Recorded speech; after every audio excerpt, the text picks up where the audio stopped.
যে যুবককে কোনো মেয়ে হারাম প্রেমের অফার করেছে, অবৈধ সম্পর্ক করবার জন্য বন্ধু বান্ধবরা তাকে উস্কে দিয়েছে, তার সাথে কোনো হারাম রিলেশনের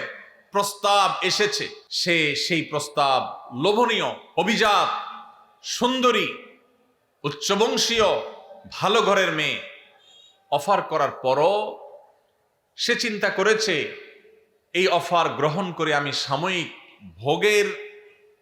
জগতে যদি প্রবেশ করিও আল্লাহর শাস্তি অবধারিত,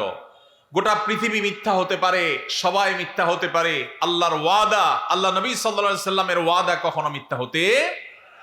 আমার জীবন যে দুনিয়াতেই ধ্বংস হবে, আখিরাত তো বহুত পরে, এই হারামের সাথে যদি সংশ্লেষ হয়, সম্পর্ক হয়, আল্লাহ রাব্বুল আলামিন গোটা জীবনকে জাহান্নামে পরিণত করে দিবেন। হারামের যে আযাব, এই হারামের আযাব শুধু মৃত্যুর পরে নয়, দুনিয়া থেকে শুরু হয়ে যায়। এই কথা চিন্তা করে যদি কোনো যুবক বলে ইন্নী আখাফুল্লাহ, হারাম অফার পাওয়ার যদি বলে আমি আল্লাহকে ভয় করি, আল্লাহর ভয়ে আমি তোমার হারাম এই প্রস্তাবকে,